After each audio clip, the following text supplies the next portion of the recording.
A'udhu billahi minash shaitanir rajim. Bismillahir rahmanir rahim. Walhamdulillah wa salatu wa salam ala rasulillah.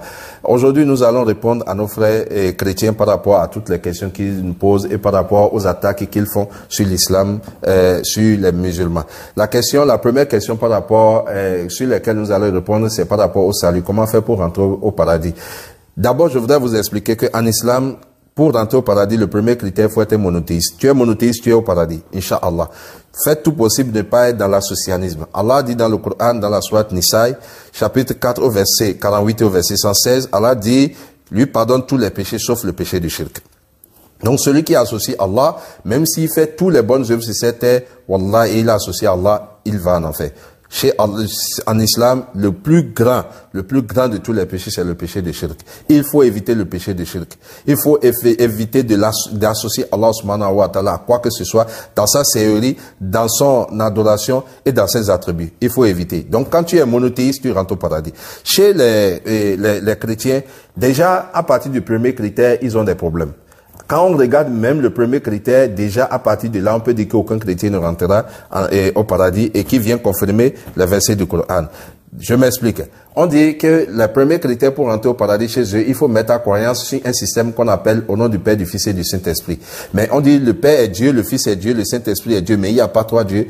Il y a un seul, personne ne peut le comprendre, c'est un mystère. Quand vous persistez, on dit vous n'avez pas le Saint-Esprit, vous ne pouvez pas comprendre. Vous qui avez le Saint-Esprit expliqué, il n'arrive pas à expliquer. Depuis la nuit des temps jusqu'à aujourd'hui, aucun prêtre, aucun pasteur, personne n'est arrivé à expliquer la Trinité. Et déjà, même le mot Trinité ne se trouve pas dans la Bible pour attirer leur attention, leur montrer que c'est un système qui n'existe pas. Donc déjà, à travers cela, vous ne pouvez pas expliquer. Parce que tous ceux qui ont essayé de l'expliquer ont fait face à des difficultés qui les ont ramenés encore en arrière pour dire vraiment c'est quelque chose qu'on ne peut pas expliquer. Nous disons oui, c'est un mystère, mais c'est le mystère de l'égarement qui amène dans l'enfer, qu'Allah nous en préserve. Le deuxième système, c'est comment se faire pardonner les péchés. Chez nous, les musulmans, il faut faire un repentir sincère. Demander pardon à Allah, regretter l'acte que tu as posé, et si c'est un objet que tu as pris, retourner l'objet. Restituer ce que tu as volé. Par exemple, tu as détourné l'argent de l'État, tu veux faire un repentir sincère, tu demandes pardon à Allah, tu regrettes que tu as posé l'acte et tu retournes l'argent que tu as volé. Simple. Mais chez eux, comment on fait? Il faut croire à la mort de Jésus sur la croix. Il faut croire au sang qui est versé sur la croix pour te faire pardonner. Ça les a mis dans beaucoup de difficultés. Ça a mis beaucoup les chrétiens dans des difficultés qu'ils ne peuvent même pas imaginer. Je m'explique.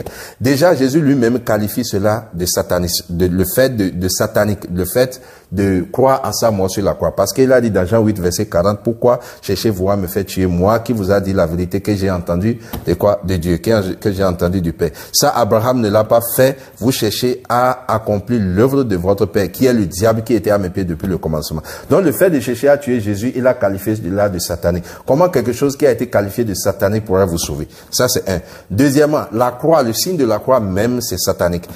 Quand vous lisez dans Galates 3, verset 13, la Bible nous dit, Christ nous a racheté de la malédiction de la mort étant devenu malédiction pour nous, quand il est écrit, quiconque est pendu au bois est un homme maudit. Donc, si déjà, le truc là, comment on appelle, la croix est un signe de malédiction, comment se fait-il que ça là pourrait vous sauver, comment on appelle, pourrait vous sauver de l'abomination? Ça veut dire quoi? Quelque chose qui a été qualifié d'abominable ne peut pas vous sauver de l'abomination. C'est pour ça que je dis ceci. Toute personne qui a la croix dans sa chambre, qui porte la croix, qui met la croix dans son bureau, n'a qu'à savoir qu'il est sous l'abomination. Il est sous quoi? Sur une grande malédiction. C'est d'ailleurs même pourquoi vous allez passer tout votre temps à dormir, à faire des cauchemars en train de crier le sang de Jésus, le sang de Jésus.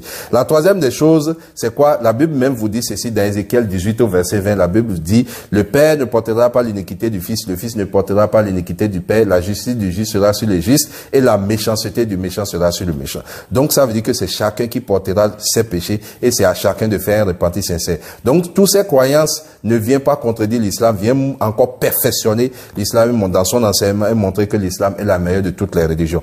Et pour finir, je voudrais attirer votre attention. Il y a un savant américain qui a écrit un livre et dans lequel il a dit qu'il a formaté des histoires et qu'il a fait écouter, c'est-à-dire il a fait lire ces histoires-là à ses étudiants. Et il a constaté que dans peu de temps, les histoires mensongères qu'il a mis dans ses livres ont commencé par agir sur le plan comportemental de ses étudiants. Et il a traduit, il a déduit ceci. Il dit, quelqu'un qui lit un livre pourri aura un esprit pourri. Quelqu'un qui lit un livre saint aura un esprit saint. Ce que je voudrais vous demander, quand vous passez tout votre temps à crier le sang de Jésus, vous ne voyez pas que vous êtes en train de tomber dans quoi? Dans l'esprit de consommation de sang de l'être humain. Parce que vous aimez tellement le sang Ce n'est pas le sang, parce que Jésus c'est un être humain. Donc c'est son sang que vous criez. Quand vous ne parlez pas des sangs des animaux consorts que vous pouvez consommer facilement pour satisfaire et comment on appelle pour pouvoir alimenter votre corps, vous parlez du sang d'un être humain. Et le fait de crier toujours le sang, vous ne vivez que dans le sang. Regardez, tous les pays chrétiens aujourd'hui dans le monde sont dans des guerres où ils versent des sangs. Vous allez en Europe, vous allez en Amérique, tous les pays qui se déclarent des chrétiens sont des pays qui fabriquent que des choses qui amènent des problèmes de sang.